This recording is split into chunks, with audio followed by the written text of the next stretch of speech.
الحمد لله رب العالمين والصلاة والسلام على أشرف المرسلين وعلى آله وصحبه أجمعين أما بعد أعوذ بالله من الشيطان الرجيم بسم الله الرحمن الرحيم يا أيها الذين آمنوا اتقوا الله وكونوا مع الصادقين وقال سيدنا نبينا محمد صلى الله عليه وسلم أفضل الأعمال الحب في الله والبغض في الله عن المرء لا تسأل وسل عن قرينه وكل قرين بالمقارن يقتدي. ഏറ്റവും സ്നേഹാദരവുകൾ നിറഞ്ഞ അഭിമന്യരായ ഉസ്താദുമാർ, പ്രിയപ്പെട്ട KICRലെ സഹപ്രവർത്തകർ, റേഡിയോ ശ്രോതാക്കൾ, അല്ലാഹു സുബ്ഹാനഹു വ തആല നമ്മളെയൊക്കെ അനുഗ്രഹിക്കുമാറാവട്ടെ. നമ്മിൽ നിന്ന് വന്നുപോയ പാപങ്ങൾ പുറത്തു ലഭിക്കുന്നതിനും ശിഷ്ടകാലം അവന്റെ പൊരുത്തത്തിലായി അവന്റെ തൃപ്തിയിലായി ജീവിക്കുന്നതിനും നിമിത്തമായ രൂപത്തിലുള്ള സംഗമങ്ങളായി ഓരോ സംഗമങ്ങളെയും അള്ളാഹു പരിവർത്തിതമാക്കി അനുഗ്രഹിക്കുമാറാവട്ടെ. നന്മ പറയാനും അത് കേൾക്കാനും അതിലുപരി ജീവിതത്തിൽ ഉൾക്കൊള്ളാനും നമ്മയൊക്കെ അള്ളാഹു അനുഗ്രഹിക്കുമാറാവട്ടെ. ബിഹഖ് സ്വല്ലല്ലാഹു അലാ മുഹമ്മദിൻ സ്വല്ലല്ലാഹു അലൈഹി വസല്ലം. ബഹുമാന്യരായ എന്റെ പ്രിയപ്പെട്ട സുഹൃത്തുക്കളോട് പറയാനുള്ളത്, ദയവ് ചെയ്ത് പ്രയാസകരമാക്കുന്ന രൂപത്തിലുള്ള മറ്റു ചില ചർച്ചകളിലേക്ക് വഴിതിരിച്ചു വിടുന്ന PMകൾ ദയവ് ചെയ്ത് അടിക്കരുത് എന്ന് വിനീതമായിട്ട് തന്നെ ആവശ്യപ്പെടുകയാണ്. ഏതായാലും നമ്മൾ ബഹാന സൈനുദ്ദീൻ മഖ്ദൂം റളിയല്ലാഹു അൻഹു, കേരളക്കരയിലെ പണ്ഡിത മഹത്തുക്കളുടെയൊക്കെ അഭിമന്യരായ ഉസ്താദുമാരുടെ പരമ്പരയിൽ എല്ലാവരാലും അനിഷേധ്യമായ രൂപത്തിൽ പ്രവേശിക്കേണ്ട മഹാനായ ഗുരു സൈനുദ്ദീൻ മഖ്ദൂം റളിയല്ലാഹു അൻഹു കേരളക്കരയിൽ ദിശാബോധം നൽകിയ വൈജ്ഞാനിക നവോമണ്ഡലത്തിൽ വലിയ രൂപത്തിൽ വിജ്ഞാനത്തിന് പ്രാരംഭം കുറിച്ച മഹാനായ സൈനുദ്ദീൻ മഖ്ദൂം റളിയല്ലാഹു അൻഹുവിന്റെ അദ്കിയാഇന്റെ ചില ഉപദേശങ്ങളിലൂടെ സഞ്ചരിക്കുകയാണ് നമ്മൾ. മഹാനവറുകൾ 9ഓളം ഉപദേശവും അതിനുശേഷം ചില വകുപ്പുകളും അദ്ദേഹം കൈകാര്യം ചെയ്തിട്ടുണ്ട് അദ്കിയ എന്ന തന്റെ പ്രശസ്തമായ ഗ്രന്ഥത്തിൽ. ആ ഗ്രന്ഥത്തിലെ ഉപദേശങ്ങൾ ഓരോന്നും കഴിഞ്ഞ് 8ാമത്തെ ഉപദേശമായ അൽ ഉസ്ല എന്ന് പറയുന്ന ഒരു ഉപദേശത്തിലാണ് നമ്മൾ എത്തിച്ചേർന്നിരിക്കുന്നത്. അൽ ഉസ്ല എന്ന് പറഞ്ഞാൽ തന്നെ അസല എന്ന് പറഞ്ഞാൽ വിട്ടു നിൽക്കുക, ഖാലി മുൻഅസിലാവുക എന്നൊക്കെ നമ്മൾ പറയാറുണ്ട്. അസ്ല് ചെയ്യുക, വിട്ടുനിൽക്കുക എന്ന് പറയുന്ന അവസ്ഥ. ഉസ്ലത്ത് എന്ന് പറഞ്ഞാൽ താൻ ബന്ധപ്പെടേണ്ട അല്ലെങ്കിൽ ബന്ധപ്പെടാൻ അനുയോജ്യരല്ലാത്ത ആളുകളുമായി അകന്നു നിൽക്കുക എന്ന് പറഞ്ഞാൽ, വളരെ സ്പഷ്ടമായി പറഞ്ഞാൽ നന്മയുടെ കൂട്ടുകാരല്ലാത്തവരുമായി അകന്നു നിൽക്കുകയും നന്മയുടെ പക്ഷത്ത് ചേരുകയും ചെയ്യുന്ന ഒരു സംവിധാനത്തിനാണ് ഉസ്ലത്ത് എന്ന് പറയുന്നത്. അല്ലെങ്കിൽ ആരുമായി കൂട്ടുകൂടാതെ, പഴയ കാലത്തൊക്കെ നമ്മൾ പലരെയും കേട്ടിട്ടുണ്ട്, അവർ കൊട്ടാരം വിട്ട് കാടുകളിലേക്ക് ചേക്കേറുകയും കാടുകളിൽ വെള്ളവും അരുവികളിൽ നിന്ന് ലഭിക്കുന്ന വെള്ളവും കായ്ഖനികളും തിന്നുകൊണ്ട് പച്ചിലകളും ഭക്ഷിച്ചുകൊണ്ട് ജീവിച്ച ചില മഹാരഥന്മാരെ കുറിച്ച് നമുക്ക് വേണമെങ്കിൽ പരിചയപ്പെടാൻ കഴിയും. ഇങ്ങനെയുള്ള ഒരു ജീവിതം, ഇതിനാണ് ഉസ്ലത്ത് എന്ന് പറയുന്നത്. അതായത് ജനങ്ങൾ, മനുഷ്യരെ അവന്റെ അള്ളാഹുവിലേക്കുള്ള പാതയിൽ നിന്ന് തടഞ്ഞു നിർത്തുന്ന ദുശക്തികളായി 4 ശക്തികളെ മഹാനായ ഇമാം ഗസാലി റഹിമഹുല്ല പരിചയപ്പെടുത്തുന്നുണ്ട്. പലപ്പോഴായി ഈ ക്ലാസ് റൂമിൽ തന്നെ ഈ വിനീതൻ തന്നെ പരാമർശിച്ചതുകൊണ്ട് കൂടുതൽ പറയാൻ ആഗ്രഹിക്കുന്നില്ല. ഒന്നാമത്തേതായി മഹാനവറുകൾ പറഞ്ഞത് ദുനിയാവാണ്, ഭൗതിക ലോകമാണ്. അതിൽ നിന്ന് വിട്ടുനിൽക്കാൻ വേണ്ടി സാഹിദാവുക എന്ന് മഹാനവറുകൾ പറഞ്ഞു. ഒന്ന് സാഹിദാവുക, 2 അതിനാണ് ദുനിയാവിൽ നിന്ന് വിട്ടുനിൽക്കാൻ മഹാനവറുകൾ നമുക്ക് തന്ന ഉപദേശം സാഹിദാവണമെന്ന്. 2ാമത്തെ ഉപദേശമാണ് സൃഷ്ടികൾ. മനുഷ്യരെ കൂടുതൽ നന്നാകുന്നതിന് പലപ്പോഴും തടസ്സമായി നിൽക്കുന്ന ഒരു ശത്രുവാണ് സത്യത്തിൽ മനുഷ്യർ എന്ന് പറയുന്ന ആളുകൾ. മഹാനായ ഹാത്തമുൽ അസ്സം റളിയല്ലാഹു അൻഹു പറയുന്നുണ്ട്, ഞാൻ സൃഷ്ടികളിൽ നിന്ന് 5 കാര്യങ്ങൾ അന്വേഷിച്ചു നോക്കി, പക്ഷേ 5 കാര്യങ്ങളും എനിക്ക് ലഭിച്ചില്ല. സൃഷ്ടികളോട് ഞാൻ അള്ളാഹുവിന് വഴിപ്പെടാൻ, അതുപോലെ സാഹിദായി ജീവിക്കാൻ ഞാൻ അവരോട് പറഞ്ഞു, പക്ഷേ അവർ സമ്മതിച്ചില്ല, അവർ ചെയ്തില്ല. അപ്പോൾ ഞാൻ പറഞ്ഞു, എന്നാൽ നിങ്ങൾ ചെയ്യുന്നില്ലെങ്കിലും എന്നെ അത് പ്രവർത്തിക്കാൻ നിങ്ങൾ അനുവദിക്കണം എന്ന് ഞാൻ അവരോട് പറഞ്ഞപ്പോ അതിനും അവരെന്നെ അംഗീകരിച്ചില്ല. നിങ്ങൾ ചെയ്യുന്നില്ലെങ്കിലും ഞാൻ ചെയ്യുമ്പോൾ അത് തൃപ്തിപ്പെടുകയെങ്കിലും വേണമെന്ന് പറഞ്ഞു. അപ്പോൾ അവരെന്നെ സമ്മതിച്ചില്ല. പിന്നീട് ഞാൻ പറഞ്ഞു, അള്ളാഹു തൃപ്തിപ്പെടാത്തതിലേക്ക് എന്നെ നിങ്ങൾ ക്ഷണിക്കരുതേ, അള്ളാഹു തൃപ്തിപ്പെടാത്തതിലേക്ക് നിങ്ങൾ എന്നെ ക്ഷണിക്കരുതേ എന്ന് പറഞ്ഞു. എന്നാലും പറ്റില്ല, ജനങ്ങൾ എന്നെ അള്ളാഹുവിന് തൃപ്തികരമല്ലാത്ത പ്രവർത്തനങ്ങളിലേക്കും ക്ഷണിച്ചു. ഇങ്ങനെ ഓരോന്നും എല്ലാ അർത്ഥത്തിലും മനുഷ്യരുമായി മുന്നോട്ട് പോകുമ്പോ അവരുമായുള്ള ഇടപെടലുകളിൽ പലപ്പോഴും കടന്നു വരുന്നത് തിന്മകൾ കടന്നു വരും. പ്രത്യേകിച്ച് തിന്മയാണ് കൂട്ടുകെട്ടലുകൾ തിന്മയാണെങ്കിൽ പ്രത്യേകിച്ചും. അതുകൊണ്ട് തന്നെ മഹാനായ നബിനാ റസൂലുള്ളാഹി സ്വല്ലല്ലാഹു അലൈഹി വസല്ലമ തങ്ങളുടെ ഒരു വലിയൊരു ഉപദേശമാണ്, ഫിത്നകൾ വർദ്ധിക്കുന്ന കാലത്ത് ഇൽസം ബൈതക, നിന്റെ വീട് നീ അനിവാര്യമാക്കുക, നീ നിന്റെ വീട്ടിൽ അടങ്ങി ഒതുങ്ങി കഴിയുക എന്ന് വേണമെങ്കിൽ സാരാംശം പറയാം. നീ നിന്റെ വീടിനെ അനിവാര്യമാക്കുക, മറ്റൊന്നിലേക്കും നീ കയറണ്ട, പൊതുജനത്തിന്റെ കാര്യം നീ നോക്കണ്ട. ഈ രൂപത്തിൽ ഏതായാലും ഇൻഷാ അല്ലാഹ് സൈനുദ്ദീൻ മഖ്ദൂം റളിയല്ലാഹു അൻഹുവിന്റെ പദ്യത്തിലൂടെ പോകുമ്പോൾ വലിയൊരു ആശയം തന്നെ നമുക്ക് ബോധ്യപ്പെടും. അതുകൊണ്ട് ഞാൻ അതിലേക്ക് കിടക്കാം. ഇതിനു മുമ്പ് മഹാനായ ഇമാം സുഫിയാൻ സൗരി റളിയല്ലാഹു അൻഹു പറഞ്ഞിട്ട് കാണാം, അഖ്ലിൽ മിൻ മഅരിഫത്തിന്നാസ്, ജനങ്ങളെ പരിചയപ്പെടലിനെ നീ കുറച്ചോ, ജനങ്ങളെ പരിചയപ്പെടലിനെ നീ കുറച്ചോ, അത് നിനക്കൊരുപാട് നന്മകൾ ഉണ്ടാക്കി തീർക്കും. സ്വാഭാവികമായി നമ്മളൊന്ന് ചിന്തിക്കാം, നമ്മൾ രണ്ടുപേര് പരിചയമില്ലാത്ത ആളുകൾ പരിചയപ്പെടുന്നു, ആ പരിചയം വലിയ ശക്തിയായി മാറുന്നു, പിന്നീട് പലതും കൈമാറാൻ തുടങ്ങുന്നു. അപ്പോൾ പലരെ കുറിച്ചും പറയേണ്ട അവസ്ഥയിലേക്ക് കടന്നു വരുന്നു. പറയേണ്ട അവസ്ഥകളൊന്നും പറയാതെ മാറി നിൽക്കണമെന്നൊന്നുമല്ല ഈ പറഞ്ഞതിന്റെ താല്പര്യം.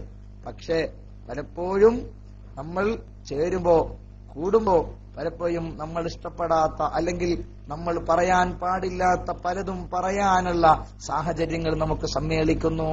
ഇതാണ് ഉസ്ലത്ത് എന്ന് പറയുന്ന മഹിതമായ ഗുണം. മഹാനായ സൈനുദ്ദീൻ മഖ്ദൂം റളിയല്ലാഹു അൻഹു നമ്മളോട് ഉപദേശിച്ചത് അതിന്റെ ആരംഭം ഇങ്ങനെയാ, ലാ തസ്ഹബൻ മൻ കാന അഹ്ല ബതാലതി വതസാഹുലിൻ ഫിദ്ദീൻ ദാക ഹുവൽ ബലാ. ലാ തസ്ഹബൻ മൻ കാന അഹ്ല ബതാല, ബത്താലത്തിന്റെ അഖിലുകാരോട് നീ സഹവസിക്കരുത്. ബത്താല എന്ന് പറഞ്ഞ നിരർത്ഥകമായി ജീവിതത്തിന് ഒരു അർത്ഥവുമില്ലാതെ മുന്നോട്ട് പോകുന്ന ആളുകൾ.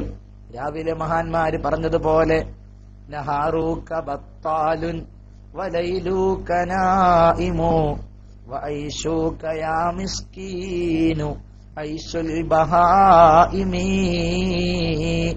നിന്റെ പകൽ ബത്താലത്താണ്, വെറുതെയാണ്. രാവിലെ 7 മണിക്കോ അല്ലെങ്കിൽ 6 മണിക്കോ അല്ലെങ്കിൽ 5 മണിക്കോ എഴുന്നേൽക്കുന്നു, സുബ്ഹി നിസ്കരിക്കുന്നു, ശേഷം ചായ കുടിച്ച് സുബ്ഹി നിസ്കാരത്തിന് വേണ്ടി കടയിലേക്ക് പോയി ഏതെങ്കിലും ഒരു കടത്തിണ്ണയിലിരുന്ന് 4 ആളുകൾ 2 പറഞ്ഞതിന് ശേഷം അവിടുന്ന് വിരമിക്കുന്നു.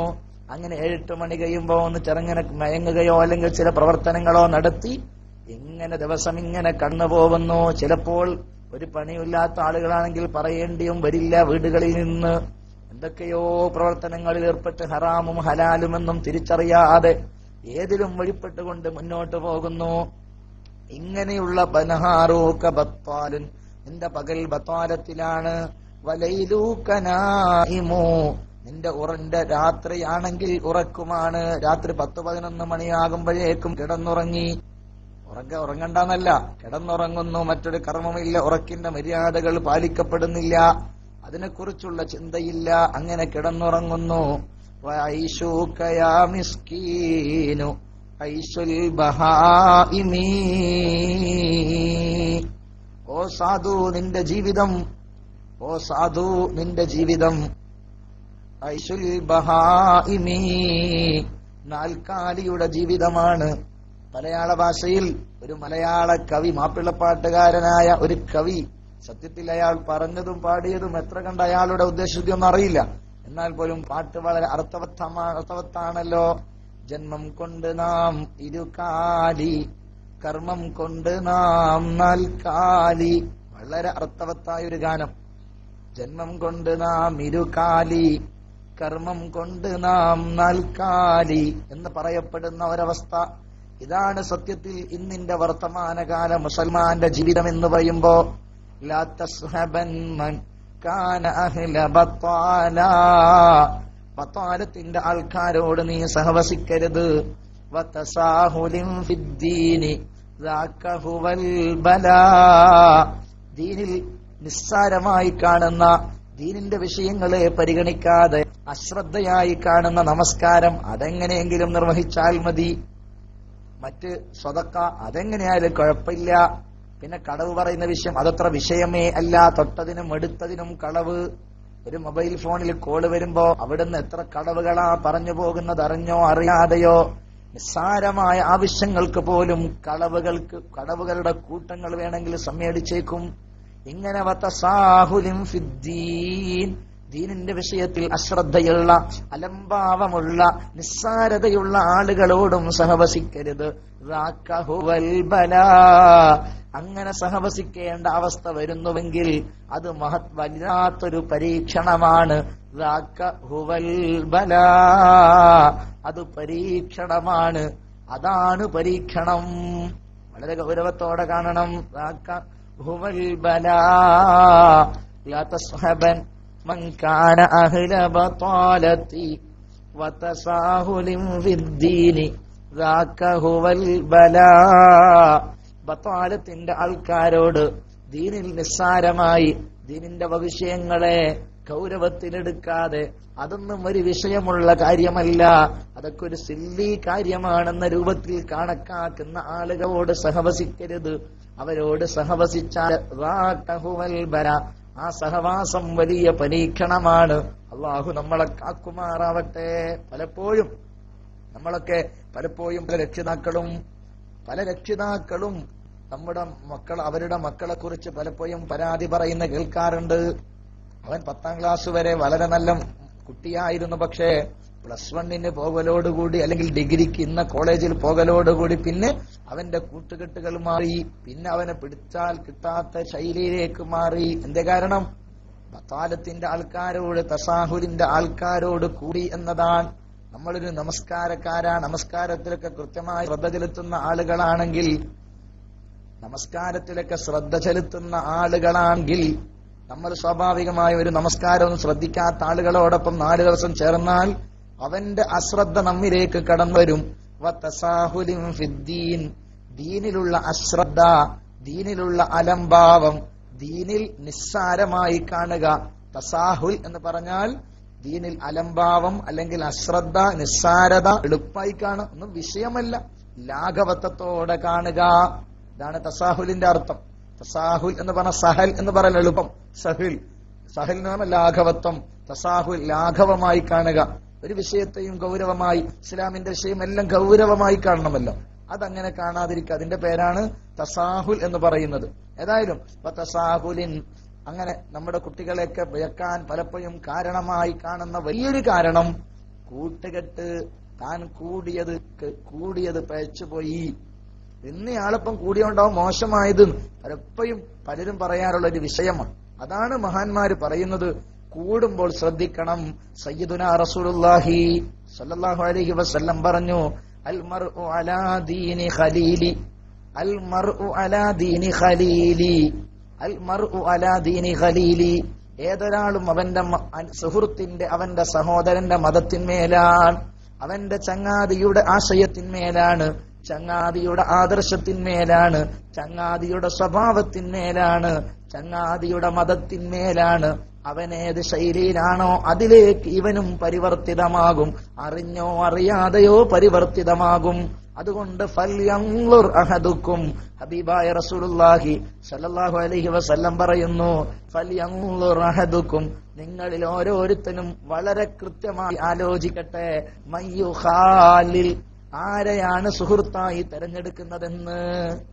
ആരെയെങ്കിലും സുഹൃത്തായി തെരഞ്ഞെടുത്തതിന് ശേഷം അമളി പറ്റി എന്ന് തോന്നുന്നതിന് പകരം ആരെയാണ് സുഹൃത്തായി തെരഞ്ഞെടുക്കുന്നതെന്ന് കൃത്യമായി ചിന്തിച്ചു കൊള്ളട്ടെ എന്ന് ഹബീബായ റസൂലുള്ളാഹി സ്വല്ലല്ലാഹു അലൈഹി വസല്ലം. ആരാണ് ഖലീൽ? ഖലീലായി ആരെങ്കിലും സെലക്ട് ചെയ്യരുത്. പരിശുദ്ധ ഖുർആൻ തന്നെ പറയുന്നുണ്ടല്ലോ, യൗമ യഅല്ലുൽ ളാലിമു അലാ യദൈ, വിരൽ കടിച്ചു പോകുന്ന സന്ദർഭം വരുമെന്ന്.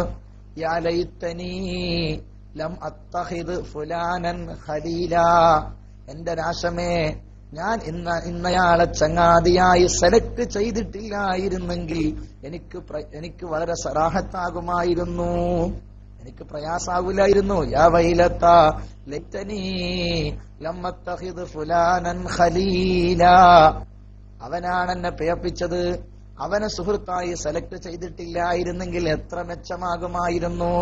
ഇതുകൊണ്ടാണ് മഹാന്മാരായ പണ്ഡിതന്മാർ സ്വാഹിബുൽ ബിദ്അത്തുമായുള്ള സഹപ്രവർത്തനത്തിനെ, സ്വാഹിബുൽ ബിദ്അത്തുമായുള്ള കൂടിക്കാഴ്ചയെ കണിശമായി വിമർശിക്കുന്നത്. ഒരു ബിദ്അത്തുകാരനുമായി നമ്മൾ ചേരുമ്പോ, അവനുമായി അമിതമായി ബന്ധപ്പെടുമ്പോ, ആ ബന്ധം ചിലപ്പോൾ അവന്റെ ആദർശത്തിലേക്ക് നമ്മുടെ ചെയ്യനും, അല്ലെങ്കിൽ അവന്റെ ആദർശം അത്ര വലിയ ഗൗരവമുള്ള വിഷയമല്ല എന്ന നിസ്സാരവൽക്കരണത്തിനോ നമ്മളെ എത്തിച്ചേക്കും. അതുകൊണ്ടാണ് ബിദ്അത്തുകാരനോട് സലാം പറയണ്ട എന്ന് അസ്ലു മസ്അല കടന്നു വരാൻ കാരണം. ബിദ്അത്തുകാരനോട് അടിസ്ഥാനപരമായി ബിദ്അത്തുകാരനോട് സലാം പറയണ്ട, സലാം പറയൽ സുന്നത്തില്ല, അവൻ മടക്കിയാലും സുന്നത്തില്ലെന്ന്, ചൊല്ലിയാലും മടക്കൽ സുന്നത്തില്ലെന്ന് പറയാൻ കാരണം, നിർബന്ധമില്ലെന്ന് പറയാൻ കാരണം, അവനോട് നമ്മൾ നിസ്സാരവൽക്കരിച്ചുവോ എന്ന് തോന്നിപ്പോകും. അതാണല്ലോ, അങ്ങനെ ഒരു നിസ്സാരവൽക്കരണത്തിലേക്ക് നമ്മൾ എത്തരുത്. മാത്രമല്ല, അതോടൊപ്പം അവന് തോന്നണം ഞാൻ പേച്ച പ്രസ്ഥാനത്തിലാണ്. അതുകൊണ്ടാണല്ലോ നാട്ടിലെ ബഹുജനമായ ആളുകൾ എന്നെ സലാം പോലും മടക്കുന്നില്ലല്ലോ, എന്നോട് സലാം വരെ ചെല്ലാത്തൊരു ശൈലിയിലാണല്ലോ. അങ്ങനെ തോന്നി അവൻ ആ ഒരു പ്രസ്ഥാനത്തിൽ നിന്ന് യഥാർത്ഥ പന്താവിലേക്ക് കടന്നു വരാനും സഹായകമാകണം. എന്ന് പറഞ്ഞാൽ കൂട്ടുകെട്ടുമ്പോൾ വളരെ ശ്രദ്ധിക്കണം. നമ്മുടെ ഏതോ ഒരു സഹോദരി മിനിഞ്ഞാനാറ്റം ഒരു ബഹുമാനപ്പെട്ട നൂർ ഫൈദി ഉസ്താദിനോട് ഒരു PM-ലൂടെ ഒരു ചോദ്യം ചോദിച്ചതായി ഓർക്കുന്നുണ്ട് ഞാൻ. PM-ലൂടെ നൂർ ഫൈദി ഉസ്താദിനോട് ചോദിച്ചൊരു ചോദ്യം, ഉസ്താദെ, എന്റെ ഭർത്താവ് ഒരു മുജാഹിദ് ആശയക്കാരനാണ്. ഞാൻ ഭർത്താവ് നാട്ടിലേക്ക് വന്നാൽ എനിക്ക് ഭർത്താവിനോടൊപ്പം പള്ളിയിലേക്ക് ജുമഅക്ക് പോകേണ്ടി വരുന്നു. എന്റെ ഹസ്ബൻഡ് നിർബന്ധിച്ചത് കൊണ്ടാണ് ഞാൻ പോകാൻ പറ്റോ, എനിക്ക് പോകൽ ഹറാമാണെന്നും കേൾക്കുന്നു.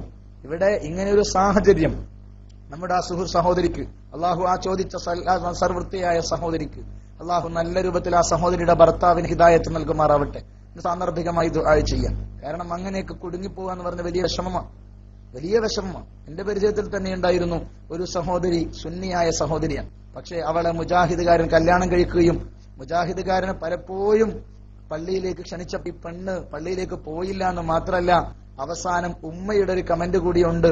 ഉമ്മ പറഞ്ഞു, നീ പള്ളിയിലേക്ക് പോവുകയാണെങ്കിൽ എന്റെ മയ്യത്ത് വരെ നീ കാണരുത് എന്ന് സുന്നിയായ ഉമ്മ പറഞ്ഞതിന്റെ അടിസ്ഥാനത്തിൽ ധാരാളം വർഷം പോയില്ല. പക്ഷെ ഇപ്പോൾ അറിയാൻ സാധിച്ചത് കൃത്യമായി പള്ളിയിലേക്ക് പോകുന്നു എന്ന് മാത്രമല്ല, സുന്നികളായ നമ്മുടെ സഹോദരിമാരോട് പോലും കയർക്കാൻ വരെ മുന്നോട്ട് വരുന്ന.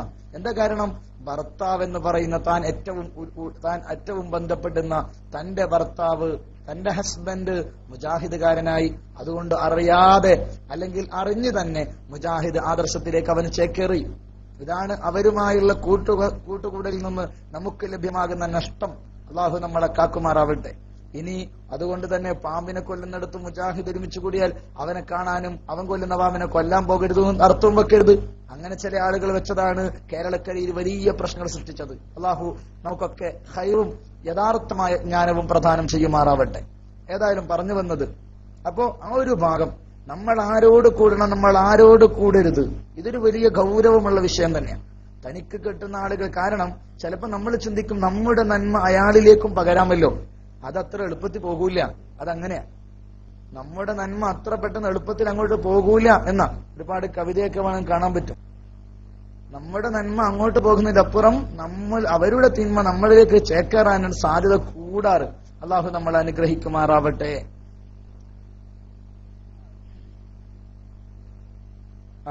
ഏതായാലും അപ്പൊ സ്വാഭാവികമായും മക്കൾക്കൊക്കെ പുതിയാപ്പിളയൊക്കെ സെലക്ട് ചെയ്യുമ്പോ എന്തെങ്കിലും ഒരു പണം ഉണ്ട് എന്ന് കാണുമ്പോഴേക്കും ചിലപ്പോ അത് മുജാഹിദായന് വലിയ കുഴപ്പമൊന്നുമില്ല, നമ്മൾ സുന്നന്നല്ലേ, നമ്മൾ മാറാണ്ടെന്നാ മതി എന്നൊക്കെ വലിയ വീമ്പടക്കുന്ന ആൾക്കാരുണ്ട്.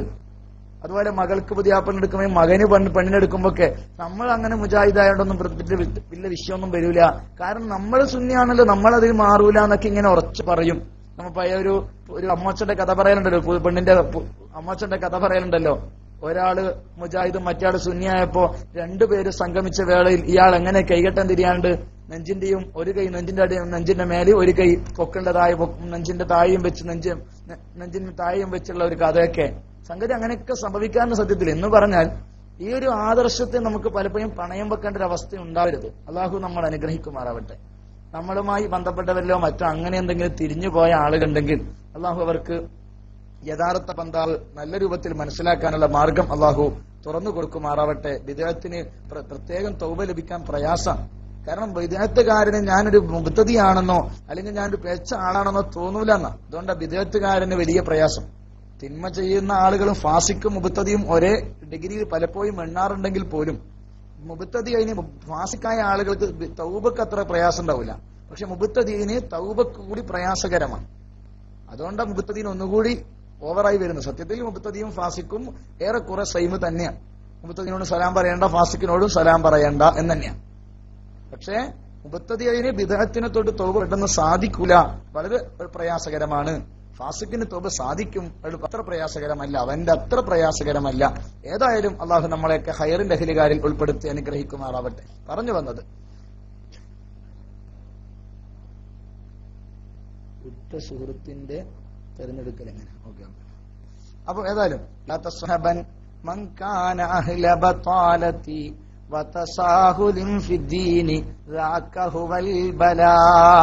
അല്ലാഹുവിന്റെ ഹബീബ് പറഞ്ഞു,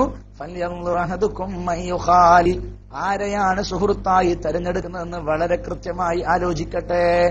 എങ്ങനെയാണ് ഒരു ഉറ്റ സുഹൃത്തിനെ തെരഞ്ഞെടുക്കേണ്ടത്? ഉറ്റ സുഹൃത്തിൽ ഉണ്ടാവേണ്ട ഗുണങ്ങൾ എന്തൊക്കെ? ഉറ്റ സുഹൃത്തിന് സൽസ്വഭാവം വേണം. അള്ളാഹുവിന്റെ പരിശുദ്ധ ദീനിന്റെ ശരീഅത്ത് നിയമങ്ങൾ പാലിക്കുന്നതിൽ കണിശതയുള്ളവനായിരിക്കണം.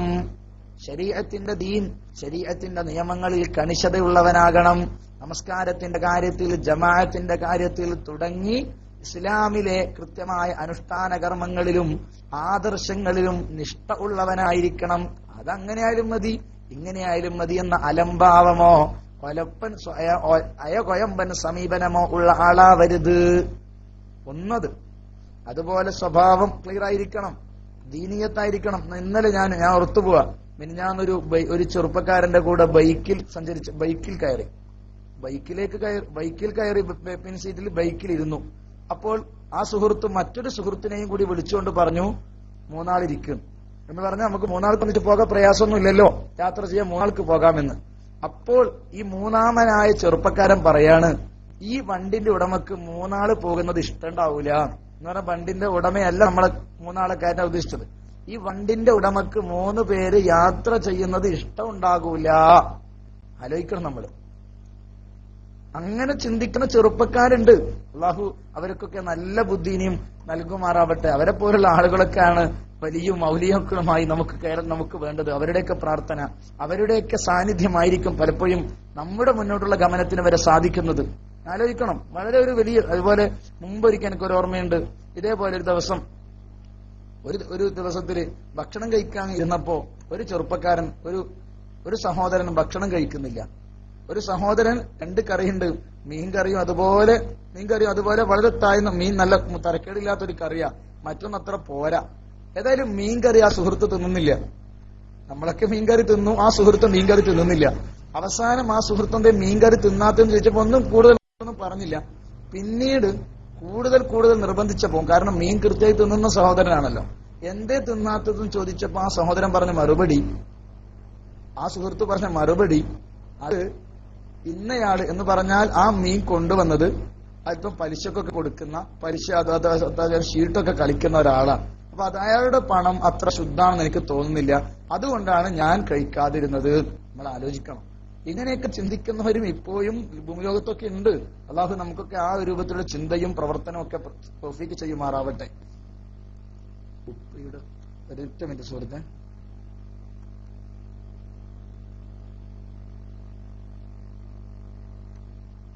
ഏതോ സുഹൃത്ത് ചോദിച്ചിട്ടുണ്ട്, നിഷാദ ഞാൻ ഈ ക്ലാസ് കഴിഞ്ഞിട്ട് നോക്കാം, ഇപ്പം വായിക്കാൻ കഴിയുന്നില്ല, അതുകൊണ്ടാണ് സുഹൃത്ത് ക്ഷമിക്കണമെന്ന് പറയാം. അപ്പൊ ഏതായാലും അപ്പോ സുഹൃത്തിനെ തെരഞ്ഞെടുക്കുന്നിടത്ത് വലിയ മാനദണ്ഡങ്ങൾ നമ്മൾ കാണണം. ഇസ്ലാമിന്റെ ദീനീ വിഷയങ്ങളിൽ, അതുപോലെ സൽസ്വഭാവങ്ങളൊക്കെ നല്ല കണിശതയുള്ള ആളുകൾ, പലിശ, അതുപോലെ അന്യ സ്ത്രീകളുമായുള്ള ഇടപഴകലിൽ പോലും പലപ്പോഴും ഇന്ന് നമുക്കൊക്കെ വലിയ അപജയമായി സംഭവിക്കുന്നത്. ഇന്നൊരു സുഹൃത്തിനോട് ഫോണിൽ ചോദിച്ചു, ഉമ്മയുടെ ജ്യേഷ്ഠത്തിയുടെ മകളെ കാണാമോ? നമ്മൾ എല്ലാവർക്കും അറിയുന്ന ചോദ്യ. പക്ഷെ ഇത് പറ്റൂല എന്ന് പറഞ്ഞാൽ സംശയം വന്ന് ചോദിക്കുമല്ലോ, പറ്റൂല എന്ന് പറഞ്ഞാൽ അതെങ്ങനെയാ കഴിയാം? അടുത്ത ചോദ്യം രണ്ടാമത്തത്, ഉമ്മയുടെ മൂത്തമ്മ ഉമ്മാന്റെ ജ്യേഷ്ഠത്തിയുടെ മകളെ കാണാമോ എന്ന് ചോദിച്ചാൽ പറ്റൂല എന്ന് എല്ലാവർക്കും അറിയാം. പക്ഷെ അതങ്ങനെയൊക്കെ നടക്കുമോ? അങ്ങനെയൊക്കെ നടക്കുന്ന ഒരു കാലമുണ്ടോ എന്നൊക്കെ നമുക്ക് അറിയാതെ ചോദ്യം വരാം. അങ്ങനെയൊക്കെ നടന്നവരും നടത്തിയവരൊക്കെ ഉണ്ടായിരുന്നു. അതൊക്കെ കഴിയുന്ന കാര്യമാണ്. ഇപ്പൊ പലപ്പോഴും ഞാൻ കണ്ണൂരാണ്, എന്റെ നാട്ടിൽ കൂടുതൽ വരില്ല, ഏതായാലും നമ്മുടെ മലപ്പുറം മറ്റു പ്രദേശങ്ങളിലൊക്കെ ജ്യേഷ്ഠന്റെ ഭാര്യ, ജ്യേഷ്ഠൻ ചിലപ്പോൾ വിദേശത്തോ മറ്റോ ആയിരിക്കും, അനുജനായിരിക്കും നാട്ടിൽ. പലപ്പോഴും ജ്യേഷ്ഠന്റെ ഭാര്യയെ കൊണ്ടു ചെന്നാക്കുന്നത് പോലും അനുജന്മാരായിരിക്കും. അനുജനും ജ്യേഷ്ഠന്റെ ഭാര്യയും തമ്മിൽ എന്താ ബന്ധം?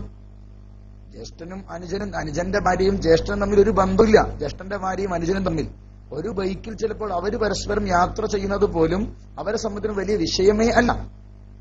ബൈക്കിൽ അവര് തമ്മിൽ യാത്ര ചെയ്യുന്നവർക്ക് ഒരു വിഷയമാകാറില്ല.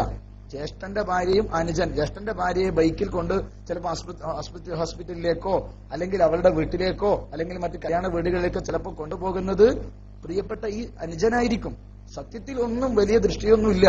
പക്ഷേ ഇത്തരം ബന്ധങ്ങളൊക്കെ നിസ്സാരവൽക്കരിച്ചു പോയാൽ, ഇതാണല്ലോ പലപ്പോഴും നമ്മൾ കേൾക്കുന്നത്, അനുജന്റെ കൂടെ ജ്യേഷ്ഠന്റെ ഭാര്യ ഒളിച്ചോടിയെന്നും. അതുപോലെ ഇങ്ങനെ ഒരുപാട് വകുപ്പുകൾ നമ്മൾ കേൾക്കുന്നത്, ഇങ്ങനെ ഒരുപാട് വകുപ്പുകൾ നമ്മൾ കേൾക്കേണ്ടി വരുന്നത് എന്തുകൊണ്ടാണെന്ന് ചോദിച്ചാൽ, ഇങ്ങനെയൊരു വകുപ്പുകൾ നമ്മൾ കേൾക്കേണ്ടി വരുന്നത് ഇതിനെയൊക്കെ നിസ്സാരമായി കാണുന്നു. ഹറാമായ ഒരു വിഷയത്തെ നിസ്സാരമായി കാണാം. ഇനി ആരെങ്കിലും അത് പറഞ്ഞാൽ തന്നെ നമ്മൾ പറയെന്താ?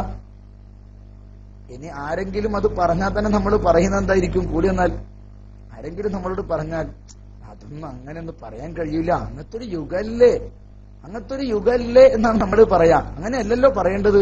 സത്യത്തിൽ ഇത്തരം വിഷയങ്ങളൊക്കെ വളരെ നിസ്സാരമായി നമ്മൾ കാണുന്നുവോ എന്ന് നമ്മൾ തന്നെ ആലോചിക്കണം. പരിശുദ്ധ ഇസ്ലാമിന്റെ ഓരോ നിയമങ്ങളും, ഇസ്ലാമിന്റെ നിയമങ്ങളാണ് വളരെ കാലികവും സമഗ്രവും ശാസ്ത്രീയവുമെന്ന് നമ്മൾ പറയുമ്പോൾ പോലും നമ്മൾ തന്നെ നമ്മുടെ നിയമങ്ങളെ ചിലപ്പോൾ ചോദ്യം ചെയ്യാം. ഏതോ സുഹൃത്ത് മലപ്പുറത്ത് അങ്ങനെയാണെന്നോ, മലപ്പുറത്ത് അങ്ങനെയെന്നല്ല ഞാൻ പറഞ്ഞത്. സ്വാഭാവികമായും ജ്യേഷ്ഠന്റെ ഭാര്യയുമായി ബന്ധപ്പെട്ടൊരു വിഷയത്തിൽ മലപ്പുറത്തൊന്നല്ല കണ്ണൂരും ഉണ്ടാകുന്ന സംഭവം തന്നെയാ. ഞാൻ സാന്ദർഭികമായി മലപ്പുറം എന്ന് പറഞ്ഞ കണ്ണൂർ ജില്ലയിലാകുമ്പോൾ പെണ്ണിന് കൂടുതൽ ഭർത്താവിന്റെ വീടുമായി കൂടുതൽ ടച്ച് ഉണ്ടാവൂല, അതുകൊണ്ട് അങ്ങനെ സൂചിപ്പിച്ചതേ ഉള്ളൂ. പറഞ്ഞു പോയതാണ്, ആരും വിഷമിക്കരുതെന്ന് സാന്ദർഭികമായി പറയാം. അപ്പൊ ഏതായാലും പറഞ്ഞു വന്നത്, അങ്ങനെ ഓരോ വിഷയത്തിലും ദീനിന്റെ വിഷയങ്ങളിൽ ഒരു കണിശമായ നിലപാട് എന്ന് പറഞ്ഞാൽ അതൊരു കണിശമായ നിലപാട് ശരിയല്ല. ചിലപ്പോ അങ്ങനെയൊക്കെ നമ്മൾ എന്തൊക്കെയോ മനസ്സിലാക്കും. അങ്ങനെയല്ല, അത് എല്ലാ സ്ഥലത്തും ഉണ്ട്. അസുഹൃത്ത് പറഞ്ഞ ശരി. അപ്പൊ കണിശമായ നിലപാട് ഇസ്ലാം എന്ത് ഈ വിഷയത്തിൽ നമ്മളോട് വിധിച്ചോ അത് നമ്മുടെ മതമായി നമ്മൾ കാണണം. നമ്മുടെ താല്പര്യമല്ലോ മതം. നമ്മൾ മുസ്ലിമീങ്ങളാണ് ഇസ്ലാം മതത്തിന്റെ വക്താക്കൾ. ഇസ്ലാം മതത്തിന്റെ വക്താക്കളെ സംബന്ധിച്ചിടത്തോളം ഇസ്ലാം എന്ത് പറയുന്നു അതായിരിക്കണം സ്വീകരിക്കേണ്ട നിലപാട്. നമ്മളിപ്പോൾ വിവാഹപ്രായത്തിന്റെ വിഷയത്തിൽ നമ്മൾ കണ്ടല്ലോ, ഒരുപാട് ആളുകൾ മുസ്ലിമീങ്ങളാണ്, സത്യത്തിൽ നമ്മളുടെ സ്വന്തക്കാരായ ആളുകൾ പോലും ചിലർക്ക് വിവാഹപ്രായ വിഷയത്തിൽ ചില നിയമങ്ങളൊക്കെ പറഞ്ഞപ്പോ നമ്മൾ ആലോചിക്കേണ്ടത്, മുസ്ലിമീങ്ങളായ നമ്മളെ സംബന്ധിച്ചിടത്തോളം എങ്ങനെ ഈ ഒരു നിയമത്തിൽ അങ്ങനെ പറയാൻ കഴിയുന്നു? വിവാഹത്തിന് പ്രായപരിധി ഇല്ല എന്ന് പരിശുദ്ധ ദീനുൽ ഇസ്ലാം പറഞ്ഞാൽ അത് അങ്ങനെ തന്നെ മനസ്സിലാക്കണം. നമ്മൾ ഒരു ചെറിയ ആൺകുട്ടിയെ വിവാഹം ചെയ്തു കൊടുക്കാൻ പോലും വലിയന് അർഹതയുണ്ടെന്ന് പരിശുദ്ധ ദീനുൽ ഇസ്ലാം പറയുമ്പോൾ, അല്ലെ 21 വയസ്സ് നമുക്ക് വിഷയമാണല്ലോ, എല്ലാം വിഷയമാണ്. പരിശുദ്ധ ശരീഅത്തിന് കൃത്യമായി വിവാഹത്തിന് പ്രായപരിധിയേ ഇല്ല. 2 വയസ്സുള്ള മകളെ വിവാഹം ചെയ്തു കൊടുക്കാം, അതിനൊന്നും ഇസ്ലാം വിലക്കിയിട്ടില്ല. അതിന്റെ പേരിൽ നമ്മളുടെ പേരടിക്ക് ഇസ്ലാം കാടൻ മതമാണെന്നൊരാൾ പറയും എന്ന് പേടിച്ച് നമ്മൾ ഈ ഒരു ശരീഅത്തിന്റെ ആദർശത്തെ നമ്മൾ മറച്ചു വെക്കേണ്ടതില്ലല്ലോ. നമ്മൾ ഈ ഒരു ശരീഅത്തിന്റെ ആദർശം നമ്മൾ തുറന്നു പറയാൻ ആരെങ്കിലും എന്തെങ്കിലും പറയുന്നു, ഇസ്ലാം സമഗ്രമാണ് എന്ന് വ്യക്തമായി നമുക്കറിയാം. സുഹൃത്ത് പറഞ്ഞത് ഗവൺമെന്റ് നിയമം, അതേ ഗവൺമെന്റ് നിയമത്തിനെതിരിൽ സുപ്രീം കോർട്ടിലേക്ക് നമ്മൾ പോകുന്നു. എന്തിനു വേണ്ടി? ഗവൺമെന്റിൽ നമുക്ക് വ്യക്തിപരമായ വ്യക്തി നിയമം പ്രകാരം നമുക്ക് മുസ്ലിം പേഴ്സണൽ നിയമപ്രകാരം നമുക്ക് അവരെ സമീപിക്കാമെന്ന് പറഞ്ഞപ്പോൾ അതിനെതിരിൽ നമ്മൾ ഒരിക്കലും അതിനനുകൂലിക്കുകയല്ലല്ലോ നമ്മൾ വേണ്ടത്. പക്ഷെ നമ്മളങ്ങനെ പഴഞ്ചനായി ആരെങ്കിലും വിലയിരുത്തി പോവോ? നമ്മൾ ഈ മതത്തിന്റെ ആദർശം പറയുമ്പോൾ നമ്മൾ പഴഞ്ചനായി പോകുമോ എന്ന് ചിലർക്ക് പേടി. എന്തിനാ? മതത്തിന്റെ ആദർശം സുന്ദരമായി നമ്മൾ പറയണം. കാരണം മതം അങ്ങനെ, ഇത് അള്ളാഹുവിന്റെ മതമാണ്. അള്ളാഹുവിന്റെ മതം നമുക്ക് പരിചയപ്പെടുത്തിയത് ഷഫീഉൽ വറ മുസ്തഫ മുഹമ്മദ് സല്ലല്ലാഹു അലൈഹി വസല്ലമ തങ്ങളാണ്. ഇതിലൊന്നും അപാകതകളില്ല. ഇത് അപാകതകളില്ലെന്ന് ഉറച്ചു വിശ്വസിക്കുന്നു. അത് അങ്ങനെ തന്നെ ആകുള്ളൂ. കാരണം സൃഷ്ടികൾക്ക് സൃഷ്ടാവ് നിയമിച്ച നിയമമാണല്ലോ നിയമം. സൃഷ്ടികൾക്ക് സൃഷ്ടാവാണ് നിയമങ്ങൾ പഠിപ്പിക്കേണ്ടത്. അവൻ പഠിപ്പിച്ച നിയമങ്ങളെ നിയമമായി കണക്കാക്കാനും പറ്റൂ. നമുക്കറിയാം, നമ്മുടെ നാടുകളിൽ തന്നെ ഗോവധം പാടില്ലെന്ന് പറയുന്ന ആളുകളുണ്ട്. ഗോവധം പാടില്ല, കാരണം പശു നമ്മുടെ ദൈവമാണെന്നൊക്കെ പറയുന്ന ആളുകളുണ്ട്. അതിന്റെ പേരിൽ ഇനി ഏതെങ്കിലും പശു അല്ലെങ്കിൽ കോയിനെ അറക്കാൻ പറ്റൂല എന്നൊരു ഏതെങ്കിലും യുക്തിവാദിയോ അല്ലെങ്കിൽ ഏതെങ്കിലും ഒരാൾ കടന്നു വന്ന് നമ്മളോട് പറയാണ് കോയിനെ അറക്കാൻ പറ്റില്ല, കാരണം കോഴി പാവം ജീവിച്ചോട്ടല്ലേ എന്ന് പറഞ്ഞാൽ നമ്മളെന്താക്കും? ശരിയാ, കോയിനാണ് നമ്മൾ ചെയ്യുന്ന അനീതിയാണ് എന്നൊക്കെ പറഞ്ഞ് നമ്മൾ കോയിന്റെ പിന്നാലെ കൂടിയാൽ ഇവിടെന്തോ നടക്കും. എന്നാൽ അള്ളാഹു നമുക്ക് അനുവദിച്ചു തന്നിരിക്കുന്നു. ഈ അള്ളാഹുവിന്റെ നിയമമാണ്. നമ്മൾ അതിനെ ആരും അക്രമമെന്നോ ഒരു മനുഷ്യനെ അല്ലെങ്കിൽ പറ്റാത്തൊരു ജീവിയെപ്പെടി നമ്മൾ അറുത്താൽ നമ്മൾ അതിന് അക്രമം എന്ന് പേര് പറയും. അതേസമയം ഈ കോഴി അറുക്കുന്നതിലോ ഈ പോത്തിനെ അറുക്കുന്നതിലോ നമ്മൾ അക്രമം എന്ന് പറയുന്നില്ല. കാരണം ക്രമവും അക്രമവും തീരുമാനിക്കേണ്ടവൻ ഖാലിഖായ റബ്ബാണ്. അവൻ തീരുമാനിച്ചു തന്ന നിയമങ്ങളാണ് നമ്മുടെ പരിശുദ്ധ ദീന്, പരിശുദ്ധ ശരീഅത്തുൽ ഇസ്ലാം. അത് പരിശുദ്ധ അള്ളാഹുവിന്റെ സൃഷ്ടാവിന്റെ നിയമമാണ്. ആ നിയമത്തെ നമ്മൾ ആരുടെയെങ്കിലും ഇത് കൊച്ചാക്കോന്ന് വെച്ച് പറഞ്ഞ് ഒരിക്കലും നിസ്സാരവൽക്കരിക്കേണ്ടതില്ല. അള്ളാഹു നമ്മളെ കാക്കുമാറാവട്ടെ. പലപ്പോഴും ഇത് പറയാൻ കാരണം, നമ്മൾ ചില ഇസ്ലാമിന്റെ ചില നിയമങ്ങളൊക്കെ നമ്മൾ പറയുമ്പോൾ ഫിഖ്ഹിന്റെ കിതാബുകളിൽ മഹാന്മാരായ പണ്ഡിതന്മാർ രേഖപ്പെടുത്തിയ ആദർശങ്ങളൊക്കെ ഉൾക്കൊള്ളാൻ ചിലപ്പോൾ നമുക്ക് കഴിയാതെ പോകുന്നു. ആർക്ക്? മുസ്ലിമീങ്ങളായ നമുക്ക് തന്നെ. അള്ളാഹു നമ്മളെ കാക്കുമാറാവട്ടെ. ഏതായാലും പറഞ്ഞു വന്നത് വിഷയം അതായത് ഞാൻ കടക്കുന്നില്ല. ലാ തസ്ഹബൻ പറഞ്ഞു വന്നത് ആ ദീനിന്റെ വിഷയങ്ങളെ ഒരിക്കലും അലകൊയമ്പൻ സമീപനമോ നമ്മളുടെ ഭാഗത്തു നിന്നുണ്ടാവരുത്. ലാ തസ്ഹബൻ മൻ കാന അഹ്ല ബതാലതി വതസാഹുലിൻ ഫിദ്ദീനി ذاك هو البلاء لا تصحبن من كان أهل بطالة وتساهل في الدين ذاك هو البلاء. എന്നിട്ട് മോഹാനവർകൾ പറയുന്നു വൽ ഉസ്ലത്തുൽ ഔല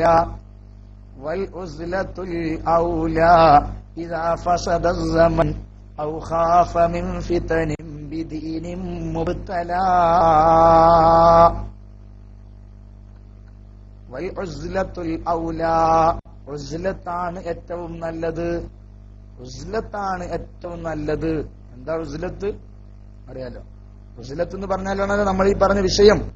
വൽ ഉസ്ലത്തുൽ ഔല, ജനങ്ങളുമായി അകന്നു നിൽക്കുക, ജനങ്ങളുമായുള്ള ബന്ധവിച്ഛേദനം നടത്തുക, ആരോടും മിണ്ടാതെ ആരോടും മാറി നിന്ന് കാട് കയറുക. സൂഫിസത്തെ അങ്ങനെയൊക്കെ ചിലപ്പോൾ പറയാറുണ്ട്, കോട് കഴുകുക. അത് സ്ട്രോങ് ഇമാം വേണം. സുഹൃത്ത് പറഞ്ഞ പോലെ ഉസ്ലത്താണ് ഏറ്റവും നല്ലത്. എപ്പോൾ? ഇദാ ഫസദ സമൻ, സമാന് നശിച്ചാൽ, ഔ ഖാഫ മിൻ ഫിതനിൻ ബിദീനിൻ മുബ്തലാ, അല്ലെങ്കിൽ ദീന് പരീക്ഷിക്കപ്പെടുന്ന അവസ്ഥയിലേക്ക് എത്തിയാൽ, ദീനിന്റെ ആദർശങ്ങൾ കൃത്യമായി മുന്നോട്ട് പോകാൻ കഴിയൂല, ദീന് കൃത്യമായി മുന്നിൽ കാണാൻ കഴിയൂല എന്നൊക്കെ വന്നാൽ ഉസ്ലത്താണ് നല്ലത്. നമുക്കറിയാലോ, ഹബീബായ റസൂലുള്ളാഹി സ്വല്ലല്ലാഹു അലൈഹി വസല്ലം പറഞ്ഞല്ലോ, യതമന്നയൻ അഹദുക്കും ലിദുർരിൻ അൽ മൗത ലിദുർരിൻ നസാബഹു. നിങ്ങൾ ആരും തനിക്കെത്തിയ പ്രയാസത്തിന്റെ പേരിൽ മരണത്തെ ആഗ്രഹിക്കരുത്. ഇനിയോ ഫഇൻ കാന ലാ ബുദ്ദ ഫാഇല, ഇനി അത് മരിച്ചേ തീരുമെന്നാണ് തീരുമാനമെങ്കിൽ പ്രാർത്ഥിക്കേണ്ടത് അല്ലാഹുമ്മ ഹീനി മാ കാനത്തിൽ ഹയാതു ഖൈറൻ ലീ വതവഫനി ഇദാ കാനത്തിൽ വഫാതു ഖൈറൻ ലീ. ജീവിതമാണ് എനിക്ക് ഖൈറെങ്കിൽ എന്നെ ജീവിപ്പിക്കണം, മരണം ഖൈറാകുന്ന കാലത്തോളം എന്നെ മരണം ഖൈറാണെങ്കിൽ എന്നെ നീ മരിപ്പിക്കണം എന്നേ പ്രാർത്ഥിക്കാവൂ. എന്നെ മരിപ്പിക്കണേ എന്ന് എന്തെങ്കിലും അസുഖം ബാധിച്ചതിന്റെ പേരിൽ പ്രാർത്ഥിക്കരുത്. ദയാവധം പറ്റോ ഇല്ലേ എന്നുള്ള ചർച്ചയൊക്കെ നമ്മുടെ നാടുകളിൽ നടക്കുന്നത്. പരിശുദ്ധ ദീൻ ഇസ്ലാം പറയുന്നത് എത്തിയ പ്രയാസത്തിന്റെ കാരണത്താൽ മരണത്തെ ആഗ്രഹിക്കരുത്. എത്തിയ പ്രയാസത്തിന്റെ പേരിൽ മരണം ആഗ്രഹിക്കരുത്. അല്ലാഹു നമ്മളെ കാക്കുമാറാവട്ടെ. പക്ഷെ അത് ദീനിന്റെ വിഷയത്തിലാണ്. അതായത് ഇനിയും കൂടുതൽ അങ്ങോട്ട് പോയാ, ഇപ്പൊക്കെ കുറെയൊക്കെ ദീനിന്റെ കാര്യമൊക്കെ മുറുകെ പിടിച്ച് മുന്നോട്ട് പോകുന്നുണ്ട്. ഇനിയും അങ്ങോട്ട് പോകുന്തോറും ദീന് നഷ്ടപ്പെടാനാണ് സാധ്യത. ദീനിന്റെ വസ്തുക്കളൊക്കെ, ദീനിന്റെ നിയമങ്ങൾക്കൊക്കെ അത്ര കണ്ട് കണിശമായി സ്വീകരിക്കാൻ കഴിയില്ല എന്ന് തോന്നുകയാണെങ്കിൽ അപ്പം വേണമെങ്കിൽ മരണത്തെ ആഗ്രഹിക്കാമെന്ന് പരിശുദ്ധ ദീന് പഠിപ്പിക്കുന്നു. എന്താ കാര്യം? ആഗ്രഹിക്കാൻ പറ്റാത്ത മരണവും ദീനിന്റെ പേരിൽ പറ്റും. അതാണ് ഔ ഖാഫ മിൻ ഫിതനിൻ ബിദീനിൻ മുബ്തലാ, ദീനിൽ പരീക്ഷിക്കപ്പെടുമെന്ന് തോന്നുകയാണെങ്കിൽ ഉസ്ലത്ത് നല്ലതാണ്. വൽ ഉസ്ലത്തുൽ ഔലാ ഇദാ ഫസദ الزمن ഔ ഖാഫ മിൻ ഫിതനിൻ ബിദീനിൻ മുബ്തലാ കദാ ഇദാ ഖാഫൽ വുഖൂഅ ബിശുബ്ഹതി ഔ ഫീ ഹറാമിൻ ഔ ലിദാക മുമാസിലാ. അല്ലെങ്കിൽ ഹറാമിൽ സംഭവിക്കുമോ, ഹറാമാണോ അല്ലേ എന്ന് തിരിച്ചറിയാത്തതിൽ സംഭവിക്കുമോ തുടങ്ങി അങ്ങനെ ഭയമുണ്ടെങ്കിലും ഉസ്ലത്താണ് നല്ലത്. ഉസ്ലത്ത് എന്ന് പറയുന്നൊരു വലിയ വിഷയം തന്നെ. നമുക്കിന്ന് മഹാനവറുകൾ പറഞ്ഞു വരുമ്പോ ചിലപ്പോ നമ്മുടെ ഈ പ്രവർത്തനങ്ങൾ പോലും ശരിയല്ല എന്ന രൂപത്തിലേക്ക് നമ്മൾ എത്തിച്ചേർന്നു പോകും. അള്ളാഹു നമ്മൾ അനുഗ്രഹിക്കുമാറാവട്ടെ. പലപ്പോഴും ഉസ്ലത്തൊന്നും അത്ര പെട്ടെന്ന് സാധിക്കുന്ന കാര്യമൊന്നുമല്ല. ഞാൻ പലപ്പോഴും പറയാറുണ്ട്, ക്ലാസ് എടുക്കാൻ കൽപ്പിക്കപ്പെട്ടു എന്ന നിലയിൽ അതൊക്കെയാൾ പരസ്പരം പറയാ, കേൾക്കുക, ഉൾക്കൊള്ളാൻ ആവുന്നത്ര കഴിയുക, സാധിക്കുക എന്നൊരർത്ഥത്തിലാണ് നമ്മൾ ക്ലാസ് നടത്തുന്നത്. ചിലപ്പോൾ എന്റെ ശബ്ദം ശ്രവിക്കുന്ന സുഹൃത്തുക്കളൊക്കെ ചിന്തിച്ചേക്കും, ഇതൊക്കെ കാലത്ത് കഴിയോ? ഞാൻ നേരത്തെ പറഞ്ഞതുപോലെ നിസ്സാരവൽക്കരണത്തിന്റെ ഭാഗമായി മറ്റൊരു നിസ്സാരവൽക്കരണം, നിസ്സാരവൽക്കരണത്തിന്റെ കാര്യമായി മറ്റൊരു നിസ്സാരവൽക്കരണം. ഇതൊക്കെ ഇക്കാലത്ത് കഴിയോ? ഇതൊക്കെ ഇക്കാലത്ത് പറഞ്ഞിട്ടെന്താ കാര്യം? ഈ ഒരു ഇൽമ നഷ്ടപ്പെടരുതല്ലോ. ഇത് നമ്മൾ മനസ്സിലാക്കണം. ഇങ്ങനെയൊക്കെ ഉണ്ട് വകുപ്പ്. ഏതെങ്കിലും ഒരാൾ കാട്ടിലേക്ക് പോയി എന്ന് പറയുമ്പോൾ നമ്മൾ അയാളെ കുറ്റപ്പെടുത്താനോ ചിലപ്പം കഴിയും, ചിലപ്പം നിൽക്കുക. അള്ളാഹു നമ്മളെ കാക്കുമാറാവട്ടെ. ശ്രമിച്ചാൽ കഴിയും, കഴിയേണ്ടതുമാണ്. അങ്ങനെയൊക്കെ കഴിയുമ്പോ അതാണല്ലോ ഹബീബായ റസൂലുള്ളാഹി സ്വല്ലല്ലാഹു അലൈഹി വസല്ലം പറഞ്ഞത്, അവസാന കാലം ദീൻ മുറുകെ പിടിക്കുന്നവൻ തീക്കനൽ പിടിച്ചവനെ പോലെയാണ്. വിശുദ്ധ ഇസ്ലാം ചാടാനും കഴിയില്ല, ഇതാണെങ്കിൽ പിടിക്കുമ്പോൾ പൊള്ളുന്നുണ്ട് താനും. ഈ തീക്കനൽ പോലെയാണ് പരിശുദ്ധ ശരീഅത്ത് മുറുകെ പിടിച്ചവനെന്ന് ഹബീബായ റസൂലുള്ളാഹി സ്വല്ലല്ലാഹു അലൈഹി വസല്ലം പറയുമ്പോ അതൊക്കെ കുറെയൊക്കെ ശ്രമിക്കേണ്ടി വരും. അള്ളാഹു നമ്മൾ അനുഗ്രഹിക്കുമാറട്ടെ. ഇൻഷാ അല്ലാഹ് ഇനി നാട്ടുകാരുമായി സുഹൃത്തുക്കളുമായി ഇടപഴകുന്നതിലും മഹാനായ സൈനുദ്ദീൻ മഖ്ദൂം റളിയല്ലാഹു അൻഹു തന്നെ ചില വസ്തുതകൾ കൂടി പറയുന്നുണ്ട്. അതിലേക്ക് നമുക്ക് നാളെ വരാം. അർഹമർ-റഹീമായ റബ്ബ് നല്ലത് പറയാനും അത് ഉൾക്കൊള്ളാനും അതിലുപരി നല്ലത് പറയാനും അത് കേൾക്കാനും അതിലുപരി ജീവിതത്തിൽ ഉൾക്കൊള്ളാനും നമ്മളെയൊക്കെ അനുഗ്രഹിക്കുമാറാവട്ടെ. പരിശുദ്ധമായ ദീനുൽ ഇസ്ലാമിന്റെ നിയമങ്ങളും കൽപ്പനകളും ജീവിതത്തിൽ കൃത്യമായി പഠിക്കാനും അത് കഴിവതും ജീവിതത്തിൽ പുലർത്താനും നമ്മളെയൊക്കെ അള്ളാഹു അനുഗ്രഹിക്കുമാറാവട്ടെ. റഹ്മാൻ റബ്ബ് ജീവിക്കൽ ഖൈറാവുന്ന കാലത്തോളം ആഫിയത്തുള്ള ആയുസ് അവന്റെ പൊരുത്തത്തിലായി നമുക്കൊക്കെ പ്രദാനം ചെയ്യുമാറാവട്ടെ. നമ്മുടെ മാതാപിതാക്കൾ, ഉസ്താദുമാർ, ശിഷ്യന്മാർ, കൂട്ടുകുടുംബാദികൾ, നാം സ്നേഹിച്ചവർ, നമ്മെ സ്നേഹിച്ചവർ, ഭാര്യ, സന്താനങ്ങൾ തുടങ്ങി നാമുമായി ബന്ധപ്പെട്ട പ്രത്യേകിച്ച് നമ്മുടെ KCR-ലൊക്കെ പലപ്പോഴും ദുആയിനൊക്കെ ആവശ്യപ്പെടുന്ന സുഹൃത്തുക്കൾ തുടങ്ങിയ സുഹൃത്തുക്കൾ, അതുപോലെ അവരുമായി ബന്ധപ്പെട്ട ആൾക്കാർ, അർഹമർ-റഹീമായ റബ്ബ് അവർക്കും നമുക്കൊക്കെ ആഫിയത്തുള്ള ആയുസ് പ്രദാനം ചെയ്യുമാറാവട്ടെ. ചെയ്തുപോയ പാപങ്ങൾ പുറത്തു ലഭിക്കാനും ശിഷ്ടകാലം അവന്റെ പൊരുത്തത്തിലായി